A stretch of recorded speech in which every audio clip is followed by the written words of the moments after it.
오늘 함께 나눌 말씀은 에베소서 3장 1절로 13절의 말씀입니다.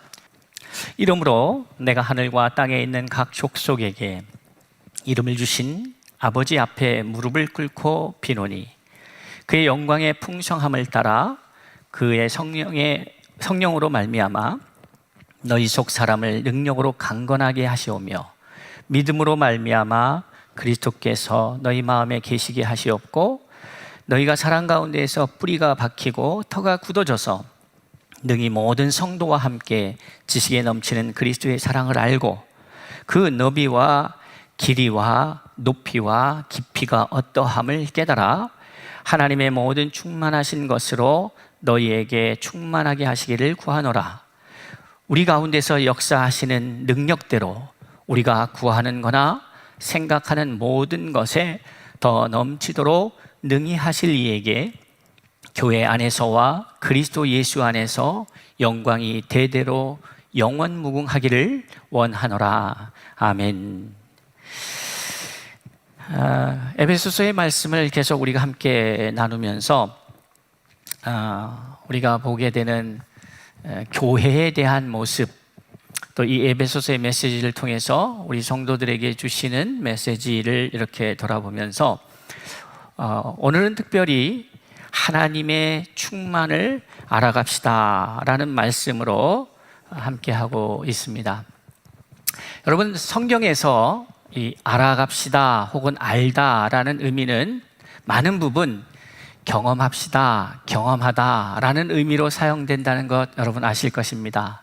그러니까 오늘의 말씀의 제목을 좀 더 그런 측면에서 이해하자면 하나님의 충만을 경험해 봅시다, 경험합시다, 이렇게 이해하셔도 다르지 않을 것 같습니다. 그러면 오늘 이 에베소서 3장 14절 이하의 말씀을 보면서 우리가 이 말씀이 이제 이러므로라고 시작하는 것을 우리가 좀 주목하면서 이 이야기를 시작하고자 합니다. 자, 이러므로라고 하는 것은 우리가 잘 아는 바와 같이 앞의 원인 때문에 앞의 이야기 까닭에 이렇게 받을 수가 있지 않겠습니까? 그러면 이 이러므로가 어떤 문장을 앞에 어떤 문장을 받는가, 이것을 제대로 봐야 이 뒤에 나오는 이야기들이 좀 더 그 의미를 자세히 이해할 수 있을 거라고 생각이 됩니다. 이 이러므로라고 하는 말씀은 3장 1절의 말씀으로 가야 합니다. 그러니까 3장 1절에도 이러므로라는 말이 있죠. 그러니까 이 에베소서의 특징 중에 하나가 뭐냐면 이 이러므로, 그러므로, 말미암아 이런 말들이 자주 반복되고 있음을 우리는 보게 됩니다. 그러니 이 이야기가 또 이 3장 14절에 원어적으로 보면 첫 문자가 대문자로 시작이 됩니다. 그러니까 좀 이제 새로운 문장이 시작이 되는 거라고 볼 수도 있는 것이에요. 그런데 이제 앞의 내용을 좀 더 이해하면 오늘의 이 이러므로가 어떤 의미인지를 좀 더 잘 이해할 수 있을 거라고 생각을 하면서 제목을 여러분들이 생각하시고 오늘의 말씀을 함께 풀어가야 된다, 이렇게 생각이 됩니다. 그러니까 우리의 이 말씀을 읽어가고 또 함께 나누고 하는 목적은 하나님의 충만을 우리가 알아가기 위해서, 경험하기 위해서, 그리고 이 말씀을 통해서 이제 우리에게 주어진 삶의 자리에서 그 하나님의 충만이 무엇인가에 대해서 알아갈 수 있기를 기대하면서 함께 말씀을 나누려고 합니다. 하나님의 충만, 그러니까 하나님의 충만이 도대체 무엇인가라는 문제와 이제 그 하나님의 충만을 우리의 삶에서 남의 이야기가 아니라 나의 이야기로, 남의 경험이 아니라 나의 경험으로, 다른 사람의 간증이 아닌 나의 간증으로 이것을 어떻게 끌어오는가, 이것이 사실 우리가 신앙생활 하면서 매우 중요한 문제라고 말씀드리고 싶습니다. 하나님의 말씀이 육신이 되어서 이 땅 가운데 오신 이가 예수 그리스도이시죠. 그런데 이 인카네이션의 이 성육신의 역사는 지금도 있어야 하는 것이죠. 그러니까 하나님의 말씀이 어떠한 특별한 개인의 육체를 통하여 이 세상에 나타나야 한다. 그것을 사도행전에서 예수님은 뭐라고 표현하셨냐면 너희는 나의 증인이 될 것이다, 이렇게 표현하신 것이죠. 그러니까 내가 예수 그리스도의 증인이 된다라고 하는 말의 의미 속에는 무엇이 있는 겁니까? 내가 하나님의 말씀이 나에게 들어와서 나로부터 일어나는 모든 행위의 결과로서, 열매로서 하나님이 세상에 드러나야 한다는 것이죠. 나를 보면서 하나님을 볼 수 있어야 된다는 거예요. 나를 보면서 하나님의 말씀을 확인할 수 있어야 된다는 것이죠. 자, 이것이 우리가 존재하는 이유입니다. 자, 이 말씀이 이사야서의 말씀으로서는 그렇게 풀이되는 것이죠. 이사야서 43장 21절에는 이 백성을 내가 나를 위하여 지었다, 이렇게 표현하고 있습니다. 이 백성은 누구를 말할까요? 당시에 이스라엘 백성을 말하는 거겠죠. 그러나 그것은 단순히 이스라엘 백성만을 말하는 것이 아니라 지금의 예수 그리스도로 인하여 하나님의 자녀가 된 저와 여러분을 가리켜서 말씀하는 것이죠. 이 백성은 내가 나를 위하여, 이렇게 표현합니다. 그러니까 내가 나를 위하여, 이렇게 명확하게 표현하시는 것이죠. 주어가 분명합니다. 내가 지었고 그것은 나를 위하여서 지은 것이다. 그런데 왜, 어떻게, 어떤 모습으로 주님을 위한다는 겁니까? 라고 했을 때 나를 찬송하게 하려 합니다, 이렇게 말하는 것이죠. 그러니까 우리의 존재 목적은, 창조 목적은 명확합니다. 하나님을 찬송하는 것이죠. 그런데 이 하나님을 찬송한다는 게 뭡니까? 결국 증인이 되는 것입니다. 나를 보면서, 우리의 자녀들을 보면서 저거 누구 집 자식인지 참 기특하네 하는 것은 결국은 자녀의 영광은, 자녀가 잘 되고 자녀가 풍성해지고 자녀가 행복한 것은 결국 누구의 면류관이냐? 그건 부모의 면류관인 거예요. 이 땅에서 우리가 하나님을 믿는 하나님의 자녀로서 살아간다는 의미 속에는 우리가 하나님을 대신하여 세상에 드러나고 있다라는 의미이기도 하는 것이죠. 그러니까 오늘날 기독교가 세상으로부터 낙제점, 신뢰도가 20% 미만으로 이렇게 여론조사에 나오는 것을 보면, 그 결과가 왜 그렇게 나왔을까 보면, 제가 오늘 드리는 말씀의 연장선상에서 여러분 이해하신다면 그것은 우리가 우리의 삶을 통하여 하나님을 세상에 드러내지 못했다, 이렇게 볼 수밖에 없는 것이죠. 자, 그렇다면 이제 이것이 회복이 되기 위해서는 어떤 싸움을 해야 합니까?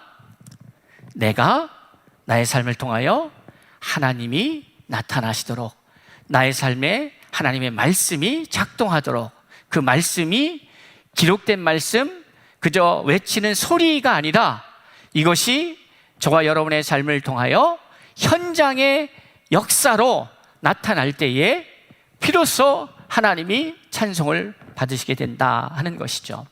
자, 이러한 사실을 이제 에베소서의 말씀을 통하여서 바울은 하나님을 알지 못하던 자들에게 이 말씀을 전하고 있습니다. 물론 이 말씀을 듣는 에베소에 있는 사람들은 지금 이 말씀을 받는 순간은 하나님의 자녀입니다. 그래서 제가 여러 번 말씀드렸지만은 1장에 가서 이 수신자, 누구에게 이 편지가 주어지고 있는가 보니까 에베소에 있는 성도들과 그리스도 예수 안에 있는 신실한 자들에게 라고 말씀하고 있지 않겠습니까?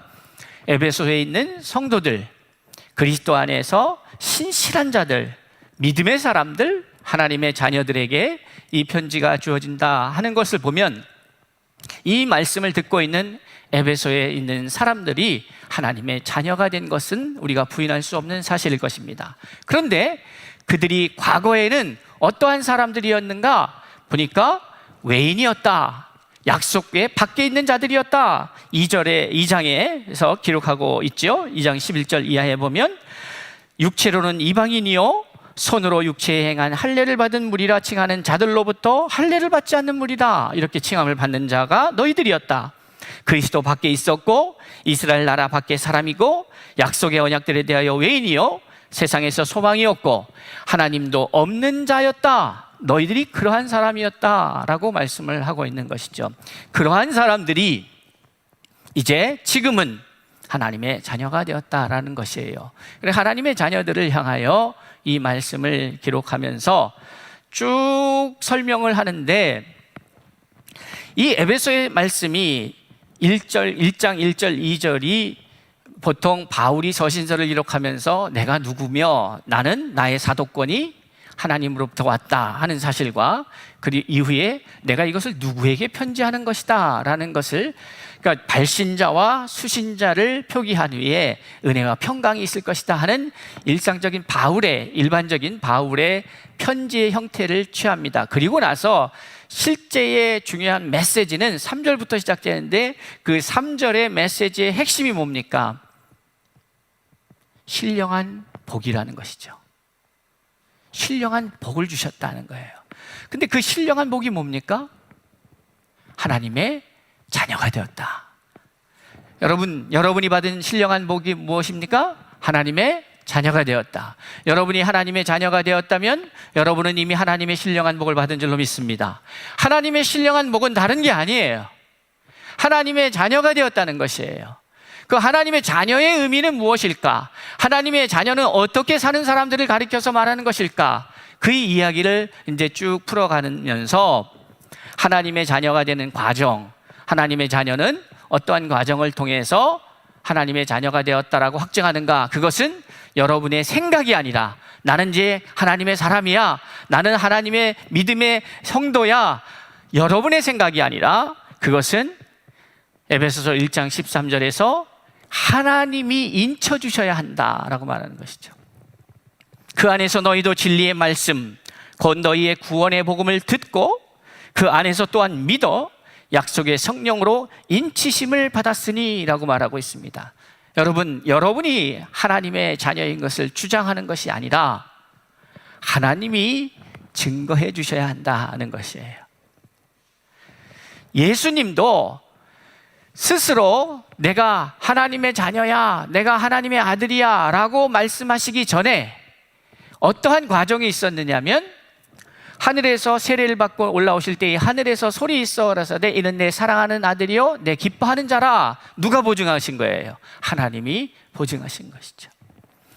그러니까 예수님은 철저히 말씀을 이루려고 이 땅에 오신 분입니다. 그 말씀하신 것을 그냥 말씀만 하신 것이 아니라 하나님의 아들 예수 그리스도의 가르침과 당시의 랍비들, 당시에 교훈하는 선생들의 가르침과는 다른 가장 큰 핵심적인 요소가 뭐냐면, 예수님은 말씀하신 대로 살아내셨다는 거죠. 오늘날 우리에게 이 시대의 지도자가 왜 없는가 보면 말한 대로 살아내는 사람이 많지 않기 때문에 그렇습니다. 주장하는 대로 살아낸다는 것이 쉽지가 않습니다. 그런데 저와 여러분은 증인입니다. 우리가 믿는 것을 선언합니다. 말씀을 전하시고 말씀을 가르치시고 그 다음에 어떻게 해요? 그것을 살아내셔야 되는 것이죠. 그것이 하나님의 사람의 증거입니다. 그러니까 우리가 말씀을 증거할 때에 예수님께서 마태복음 28장에서 내가 너희와 항상 함께 하는데 어느 때? 가서 모든 족속으로 제자를 삼아서 아버지와 아들과 성령의 이름으로 세례를 주고 내가 너희에게 분부한 모든 것을 가르쳐 지키게 할 때에 내가 너희와 함께 한다는 것이에요. 그러니까 내가 복음을 들고 말씀을 선언하기 시작할 때에 주님이 함께 하시는데 그 함께 하심의 의미가 뭐냐? 내가 너와 함께 해줄게, 이런 의미가 아니에요. 그렇게 믿음으로 선포하고 선언하며 나가면서 살아갈 때에 거기에 하나님의 역사가 나타난다는 것이죠. 역사가 나타날 때에 그것이 바로 하나님이 함께하는 사람인 것을 증거해 주시는 것이다 이 말이에요. 하나님의 말씀을 선언했는데, 예수 믿으세요 했는데, 예수 믿고 복 받으세요 했는데 내 안에 그런 역사들이 나타나지 않을 때 이것은 어떤 행위가 됩니까? 공허한 행위가 되는 것이죠. 그러니까 세상에서 봤을 때에도 너나 잘 믿어라 이렇게 되는 거죠. 예수 믿고 행복하고 복되게 살아갑시다 하는데 그런 모습이 내 안에 안 나타나요. 그러면 사람들 입장에서 어떻게 되겠습니까? 나는 당신처럼 살려면 나는 예수 안 믿겠어요 라는 말이 나오죠. 그러면 이것은 하나님을 증거할 수가 없는 거예요. 자, 우리는 명백하게 하나님을 찬송하기 위해서 이 땅에 존재합니다. 우리가 거듭나고 새로운 생명을 받게 된 이유도 목적도 명확합니다. 다른 것이 아닙니다. 그래서 신령한 복을 주시겠다, 이것이 하나님의 아들들이 되는 것이다 라고 하는데, 그 뒤를 이어서 5절에서 왜 이렇게 말씀하셨는지, 그 기쁘신 뜻대로 우리를 예정하사 예수 그리스도로 말미암아 자기 아들들이 되게 하셨으니, 이렇게 말씀하시면서 6절 하반절에 이것이 왜 이렇게 됐냐, 이는 그가 사랑하시는 자 안에서 우리에게 거저 주시는 바 그의 은혜의 영광을 찬송하게 하려는 것이다 라는 것이죠. 그러니까 신령한 복을 주셨어요. 신령한 복은 뭐라고요? 하나님의 자녀가 되는 것이에요. 그럼 이 자녀가 된 이유가 뭐냐? 하나님의 그 은혜의 영광을 찬송하게 하려는 것이다. 여러분이 존재하는 이유는 여러분이 non-Christian로서 하나님을 모르는 외인이고 약속의 밖에 있고 영적으로 이스라엘 밖에 있고 이러한 하나님과 관계없는 자라면 제가 드리는 이 말씀과 전혀 관계가 없습니다. 상관이 없습니다. 그러나 적어도 여러분이 하나님의 자녀라고 말씀하시는 분들이라면 여러분의 존재 목적은 단 한 가지, 하나님을 찬송하게 하기 위함입니다. 나의 모든 행위와 나의 모든 몸짓과 나의 모든 것은 하나님의 찬송을 위함입니다. 이것이 흔들릴 수 없는 이유, 사실입니다. 이것이 흔들리기 때문에 내 존재 이유가 무엇인지 명확하지 않기 때문에 그것을 모르니까 지금 내가 여기서 무엇을 해야 하는지를 잘 모르는 것이죠. 하나님이 나를 왜 이 자리에 있게 하셨는지, 나를 왜 목사로 세웠는지, 나를 왜 이곳에 살게 하셨는지를 모를 수밖에 없는 것입니다. 왜냐? 내가 왜 존재하는지를 모르기 때문에 그렇습니다. 그리고 나는 왜 지금 살아있는가? 그것은 하나님이 분명한 뜻이 있기 때문이다. 자, 이러한 이야기를 쭉 열어가면서 교회라는 말을 등장합니다. 교회라는 말이 등장해요.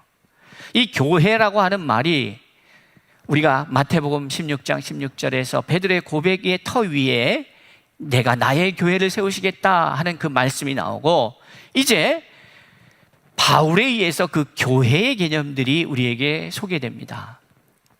그러니까 이 교회는 어떠한 전제가 있어야 합니까?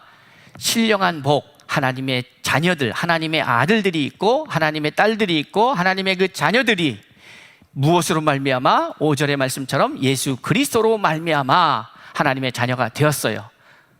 자, 그 자녀들은 하나님을 찬송하기 위해서 존재합니다. 그리고 그것을 하나님께서 세상에서 여러분의 삶의 현장에서 보증해 주실 때에 이는 내 사랑하는 아들이다, 이는 내 사랑하는 딸이다, 내가 책임지는 존재다, 이럴 때에 비로소 그것이 의미가 있는 일이다. 그리고 그것을 통해서 이제 우리가 새 생명을 얻었다면, 새로운 존재가 되었다면 이 새로운 존재를 하나님이 어떠한 방식으로 하나님 앞에 영광을 돌리는 존재로 있게 하시는가 하는데, 한 사람 한 사람이 모여서 어떻게 돼요? 하나의 가족이 됩니다. 가족. 그런데 이 가족이라는 개념이 이게 참 어려운 문제인 것 같아요. 이 가족이라는 것이. 이 가족이라는 것을 어떠한 그 사회가 공감하고 있는 법적으로 이 가족을 어떻게 해석할 것인가의 내용이 있고, 그렇죠? 그것은 부부 관계가 있고 자녀 관계가 있고, 이것을 법적으로 증거하는 게 뭐가 있을까요? 여러분들이 부부관계를 증명하는 거는 뭐가 있습니까? 뭐 혼인신고를 하면 되는 것이 있겠고, 또 우리가 주민센터 가니까 가족관계 증명서라는 것을 떼어보면 거기 나와 있을 거 아니에요. 호적을 떼어보면 나오죠. 이렇게 증거해 주는 것들이 있어요. 그런데 여기서 이거는 언제든지 풀어질 수 있어요. 그렇지 않습니까? 부모 자식 간의 관계는 사실 저는 호적에서 파본 적이 없어갖고 잘 모르겠는데, 어르신 예전에 보면 호적에서 파버린다는, 그걸 어떻게 팝는지는 제가 잘 모르겠어요. 한 번도 시도해 본 적이 없고 당해 본 적이 없어서. 그런데 부부 관계는 이게 또 다르죠. 좀 더 이지합니다. 있죠? 그러니까 이 가족이라는 게, 그런데 법적으로는 그렇게 됐어도, 법적으로는 그렇게 됐어도 그거를 우리의 정서상 이게 하루아침에 그렇게 정리되는 게 쉬운 것은 아니지 않습니까? 그러니 도대체 이 가족이라는 개념을 어떻게 이해할까? 참 쉽지 않은 것 같아요. 그런데 오늘 읽어드린 본문 3장으로 넘어옵시다. 3장으로 넘어와서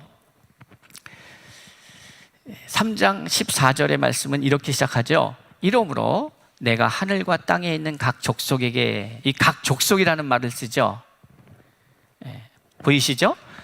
각 족속에게 이런 말씀을 합니다. 그런데 이것이 헬라어로 보면은 파사 파트리아라는 말이에요.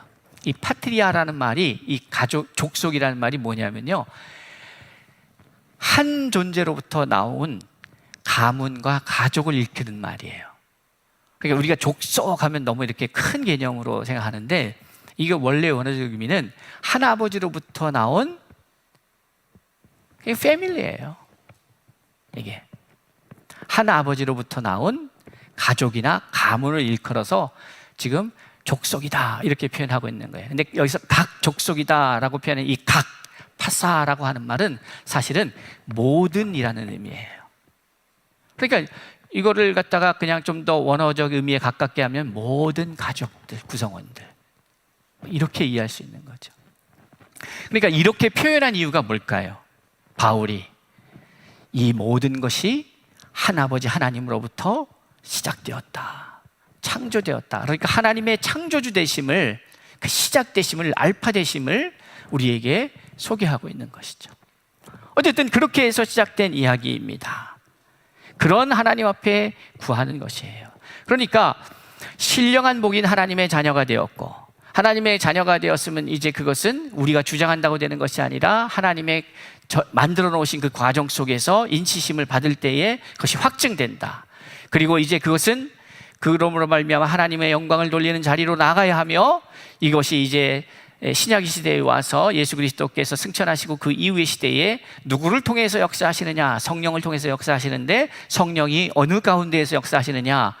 교회를 통해서 역사하신다는 거예요. 근데 이 교회가 매우 흥미로운 표현입니다.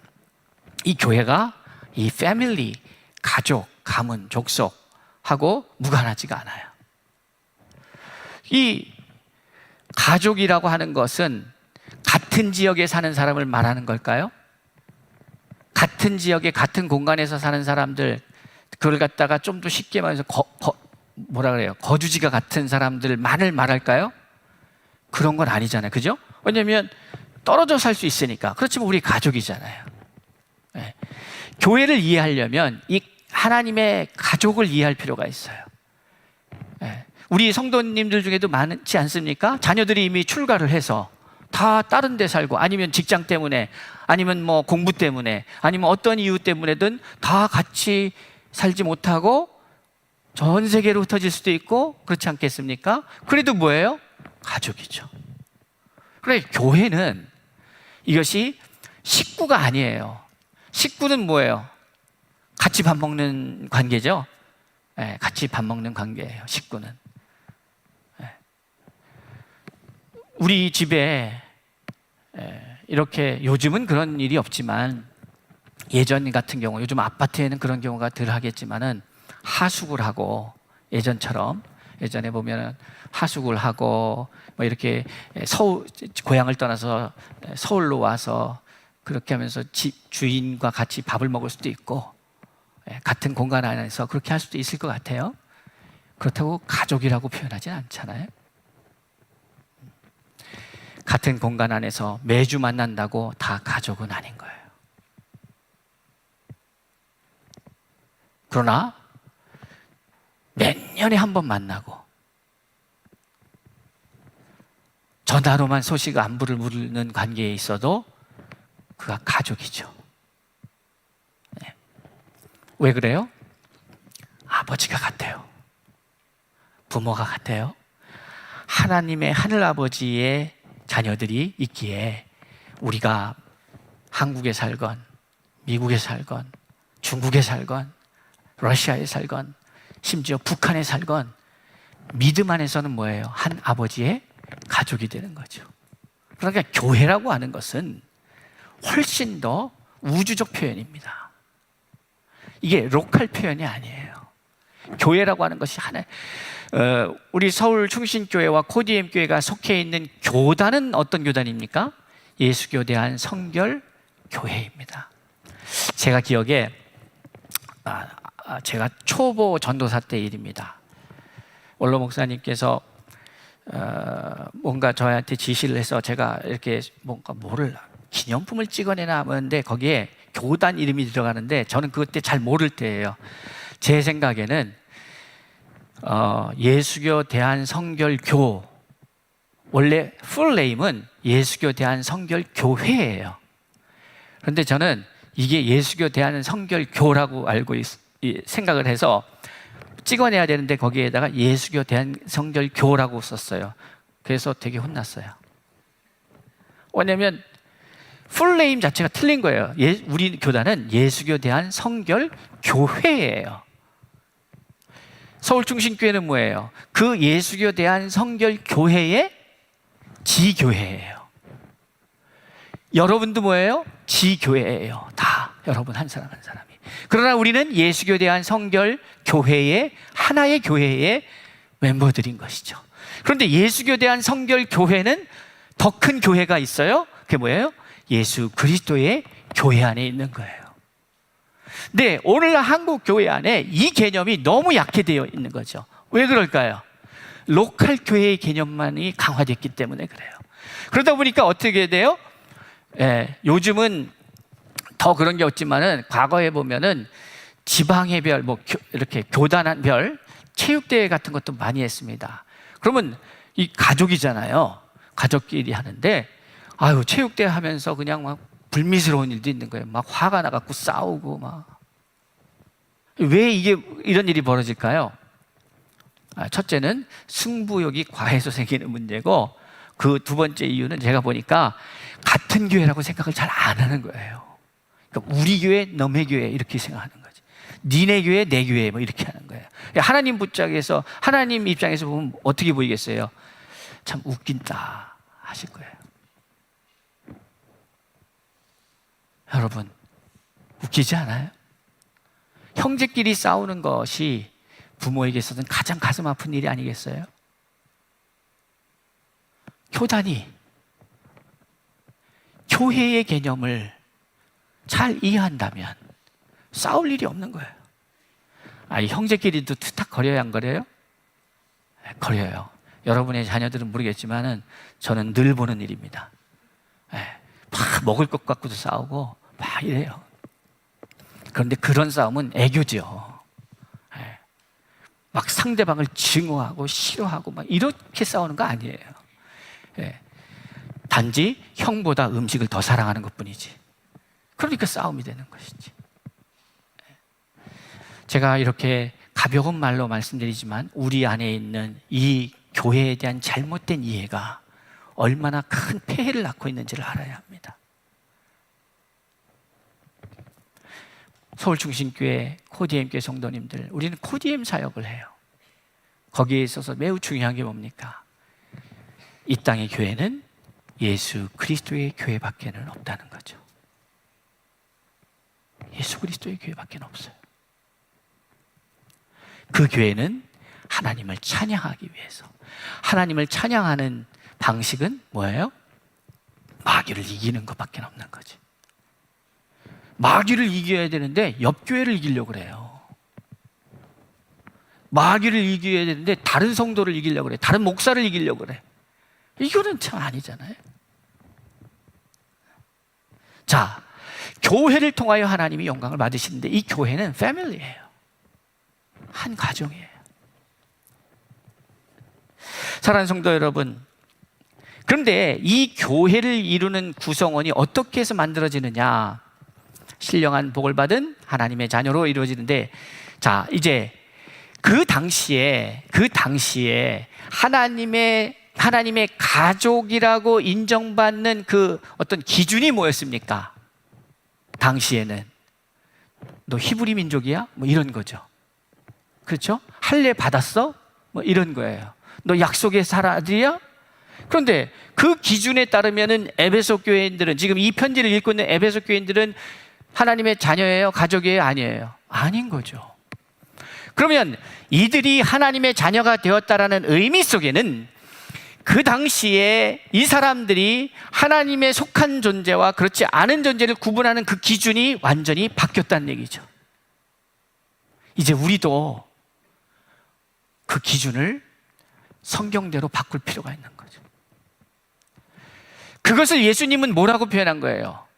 예수님이 간단하게 이것을 새로운 기준을 제시하는데, 누가 내 형제요, 누가 내 아비요, 누가 내 모친이고 내 자매냐, 이렇게 말씀하시죠.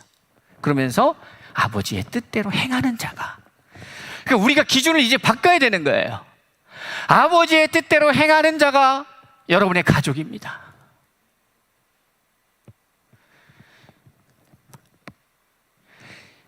혈연이 아니에요. 성경이 말하고 있는 우리 한 가족됨의 그 기준은 명확합니다. 하나님의 뜻대로 행하는 자다. 그러니까 내 자식이라도, 내 아내라도, 내 남편이라도 하나님의 뜻대로 행하지 않는다면 하나님의 자녀가 아니고 한 가족은 아닌 거죠. 그런데 마귀는 이것을 너무너무 잘 알아요. 무엇을? 이것이 우리에게 큰 약점이라는 것을. 그러니까 하나님의 뜻대로 행할 때에 가장 방해가 되는 게 뭐냐? 가족이에요. 그런데 착각하고 있는 거죠. 하나님의 뜻대로 하는 사람이 가족인데 하나님의 뜻을 이루기 위해서 가족이 방해된다? 말이 안 되잖아요. 여러분 잘 정리하셔야 돼요. 왜 우리 안에 이 교회의, 오늘 본문의 말씀, 오늘 핵심적인 부분입니다. 교회를 통해서 하나님의 그 충만하심이 뭔지를 경험해야 되는데, 교회 안에서 하나님의 충만이 경험되지 않는 이유가 뭐냐?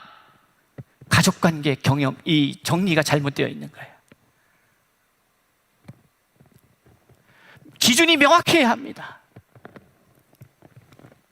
자, 그러면 어떻게 해야, 과거에 이방인이었고 하나님 밖에 있고 이러던 사람들이 어떻게 해야 가족으로 들어올 수 있느냐가, 허물과제로 죽었던 우리가 어떻게 해야 바로 화목제물이신 예수 그리스도를 믿음으로 말미암아, 이렇게 표현하는 거예요.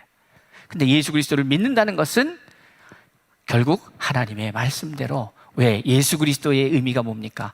그냥 인간 예수가 우상시되면 안 되는 거예요. 말씀이 육신이 되어 온 분이 예수예요. 그게 예수라고요. 그러니까 오늘날에도, 이 시대에도 그런 작은 예수가 계속해서 일어나야 되는 거예요. 어떤 사람들? 말씀을 이루는 사람들, 말씀을 이루며 살아가는 사람들이 하나님의 자녀예요.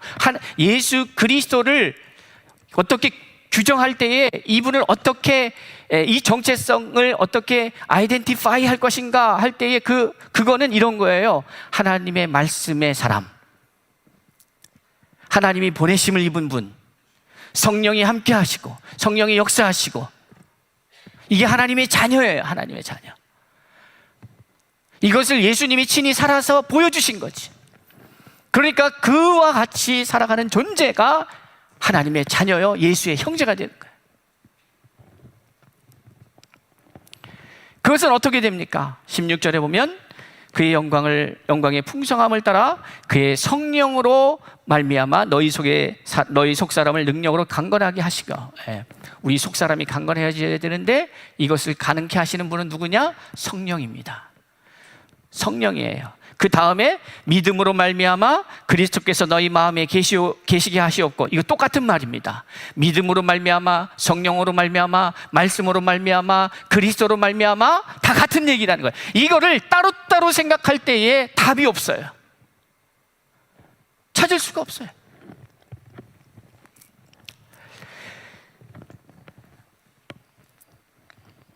우리 속이 성령으로 강건하게 된다는 의미는 그리스도가 우리 마음에 계신다는 의미고, 그리스도가 우리 마음 가운데 계신다는 의미는 그 말씀이 살아서 나를 주관하고 계시다는 말이에요.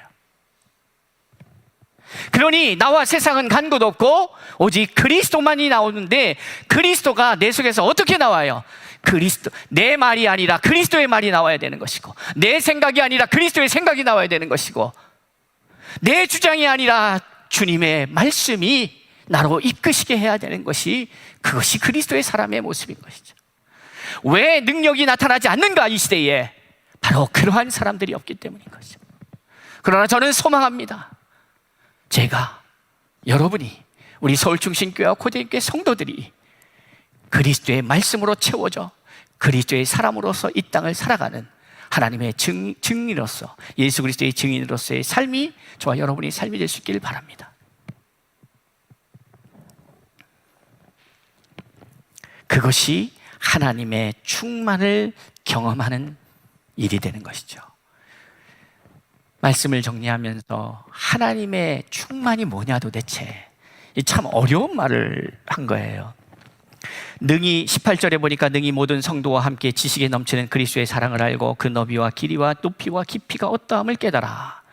이제 이 과정을 통해서, 이것을 통해서, 깨달음을 통하여 하나님의 모든 충만하신 것으로 너희에게 충만하게 하시기를 구하노라. 이 바울이 좀, 글쎄요, 바울이 너무 자기 깨달음을 표현하는 데 있어서 좀 더 많은 사람들이 이해할 수 있는 표현을 썼으면 참 좋겠는데, 이걸 읽다 보면 막 헷갈려요.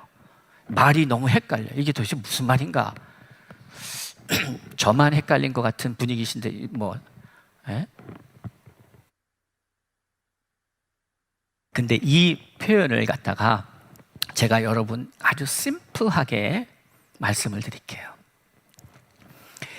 너비와 깊이와 높이와 길이와 이런 표현들이, 이게 어떻게 이해되십니까?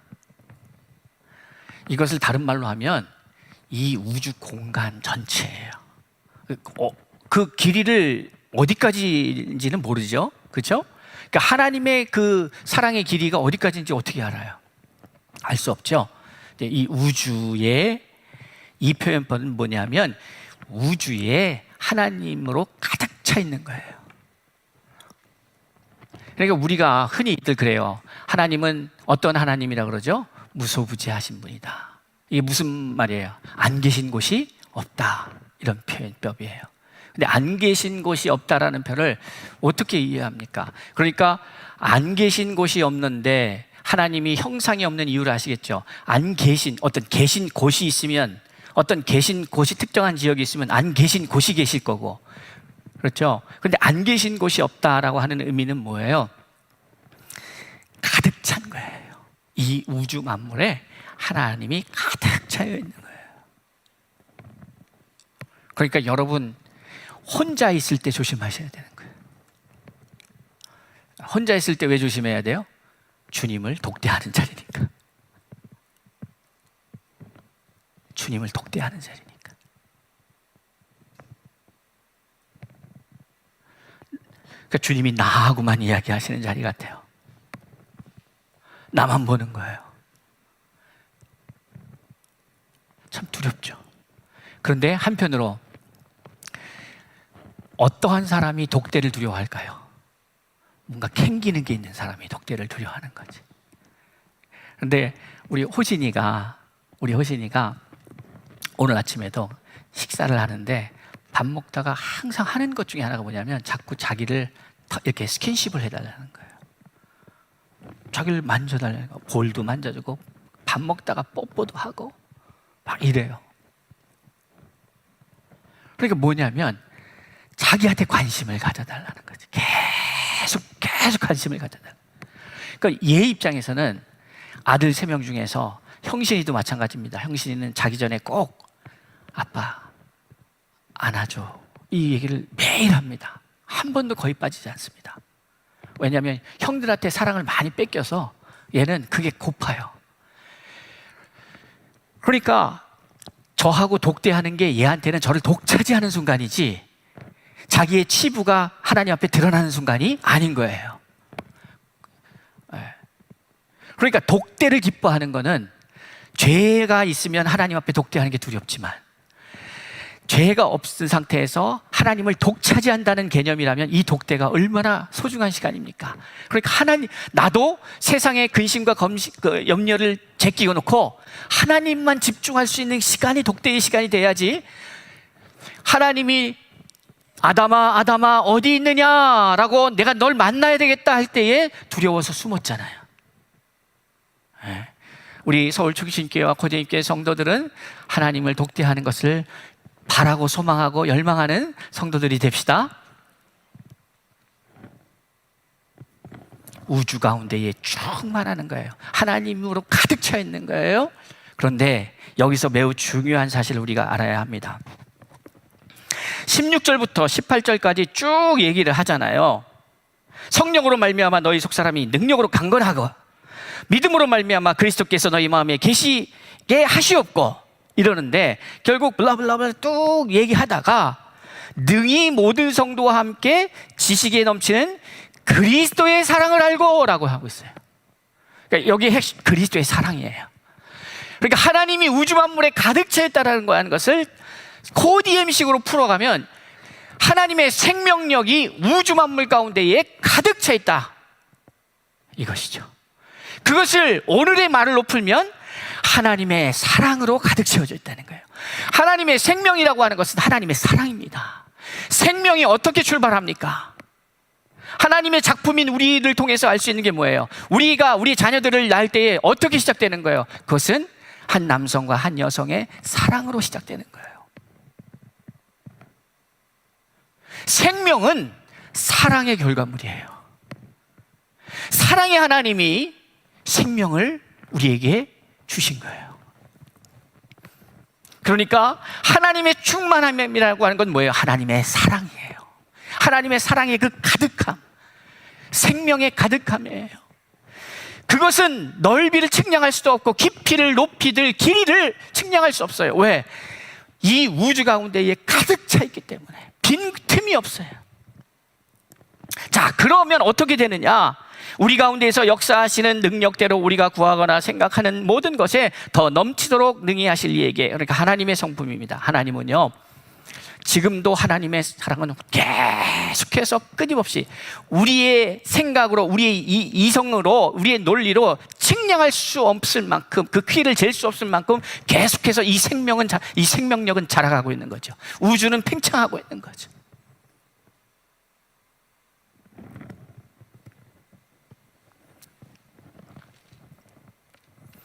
그렇기 때문에 하나님의 생명력을 가진 사람들은 부족함이 없습니다. 아멘. 하나님의 생명력을 가진 사람은 부족함이 없어요. 하나님의 속성은 넘치는 겁니다. 그러니 여러분의 사랑도 넘치는 것이죠. 그러니까 내가 저 사람을 사랑 안 하려고 했는데 제가 나한테 한 일이 언젠데, 뭔데, 아이고 내가 어떻게 저 사람을 사랑해 하는데 나도 모르게 안 주고 싶었는데 어떻게 되는 거예요? 저 사람을 긍휼히 여기기 시작하는 거예요. 여러분, 왜? 내 이성으로는, 내 과거의 죄의 모습으로는 자꾸 안 주고 싶은데 하나님의, 내 안에 있는 하나님의 생명력은 어떻게 해야 돼요? 차고 넘치니까 그냥 넘쳐가는 거지. 그게 무엇과 같아요? 여러분이 자녀를 보면서 느끼지 않으세요? 내가 하지 말라는 거 하면은 요 녀석 벌 주고 싶고, 화가 나서 너 봐라 이놈 자식이다, 막 이런 마음이 생기다가도 나도 모르는 사이에 이게 어떻게 돼요? 무장해제가 돼요. 여러분 안 그러신가 보네요. 네, 저는 그거를 많이 경험해요. 내가 화가 나갖고 너 의신아, 너 이렇게 하면 안 돼. 넌 다시는 이렇게 하지 마. 했는데 가다 보면 저도 잊어먹는 거지, 그 말한 거를. 왜? 머리가 나빠서 잊어먹는 게 아니고 이 아이에 대한 사랑이, 이 불쌍히 여김과 긍휼히 여김과 이런 것들이 나로 무장해제하는 거죠. 나도 이거를 막을 수가 없어요. 그냥 넘쳐가는 거예요, 사랑이. 그렇게 되는 거예요, 우리가. 교단에서도 막 개파대로 진영대로 싸우다가도 내가 저 사람이 나한테, 그런데 나도 모르게 그를 사랑하고 있어야 되는 거지. 하나님의 방식이에요. 내 머리로 사랑할 사람, 사랑하지 않을 사람 정하는 게 아니고 가는 거예요. 흘러 넘쳐서 가는 거예요. 막을 수가 없어요, 그거를. 하나님은 우리가 구하거나 생각하는 모든 것에 더 넘치도록 능히 하실 분인 것을 믿으시기 바랍니다. 그것을 여러분이 경험하셔야 합니다. 하나님의 충만은, 하나님의 사랑은 계속해서 넘치기 때문에 우리의 삶 가운데에서 늘 경험되어져도 부족함이 없고 늘 새로운 거야. 교회 안에서와 그리스도 예수 안에서 영광이 대대로 영원무궁하기를 원하노라. 여러분, 이제 하나님은 교회, 서울 중심 교회, 고디엠 교회, 이 땅의 모든 교회, 그리스도의 교회를 통하여 이 하나님의 사랑을, 이 충만하심을 온 우주 가운데에 가득 채워지기를 원하고 계시는 거죠. 그러니까 우주가 너무 우리하고 관계없는 너무 먼 이야기라고 생각하지 마세요. 우주는 어디예요? 여러분이 밟고 있는 그 자리도 우주의 하나예요. 거기가 비워지면 하나님의 충만이 구멍이 생기는 거예요. 완성될 하나님의 나라는 이 땅에 악인이 없는 거잖아요. 그 의미는 뭐냐면 하나님의 충만이 완전히 이 카이로스의 시간과 크로노스의 시간에서 완성되는 시간이, 그것이 주님이 오셔서 마귀를 멸하시는 순간이 되는 거죠. 사랑하는 성도 여러분, 우리는 하나님의 사랑을 경험해야 합니다. 그것은 내가 받는다는 의미가 아닙니다. 그러니까 경험한다니까 받는 게 아니라, 진짜 경험은 뭐예요? 내가 하는 거죠. 하나님의 사랑을 실천하는 거죠. 그게 하나님의 충만을 알아가는 거예요. 여러분이 사랑할 수 없는 자를 사랑하기 시작할 때에 깜짝 놀라는 거죠. 내가 이거를 할 수 있었을까 했는데, 나는 저 사람을 도저히 용서할 수도 용납할 수도 없다고 했는데 사랑하고 있어요. 그게 하나님의 역사죠. 하나님의 충만을 여러분의 삶의 현장에서 날마다 알아가며 날마다 경험하는 저 여러분이 될 수 있기를 바랍니다. 그거 외에 이 시대에 답이 없습니다. 사랑이 아니고서는 답이 없어요. 지금 한국 정치, 경제, 사회, 교육, 종교계에서 일어나고 하는 것은 사랑의 결핍 때문에 일어나는 거예요. 사랑이 없어서. 사랑합시다. 그것이 하나님을 경험하며 알아가는 것이에요. 열심히, 일단 너무 정말 원수부터 사랑하지 마세요. 원수부터 사랑하는 거는 여러분 마음대로 안 돼요. 그러니까 누구부터 사랑해요? 사랑할 수 있는 자들부터 사랑해요. 지금 여러분 가까이 있는 사람 중에 관계가 힘들어져 있는 사람들이 있다면 다시 사랑하기 시작하십시오. 관계를 복원하지 말고 사랑하려고 하십시오. 그럼 관계가 복원이 됩니다. 사랑하다. 좋은 관계에 있는 사람은 사랑이 막 가슴 설레이는데요, 나쁜 관계에 있는 사람의 사랑하기 시작하는 그 현상은 뭐냐면 불쌍히 여기는 게 사랑이에요. 나를 힘들게 하는 사람을 불쌍하다, 긍휼히 여기는 게 사랑이에요. 그것을 알아가고 누리는 사람들이 됩시다. 여러분이 서 있는 그곳, 하나님이 생육하고 번성하여 충만하라, 정복하라, 여러분이 밟고 있는 그곳에서 하나님의 사랑과 긍휼이 세상으로 흘러갈 수 있기를 바랍니다. 하나님의 충만을 여러분의 삶의 현장에서 경험하는 저와 여러분이 될 수 있기를 바랍니다. 기도하겠습니다.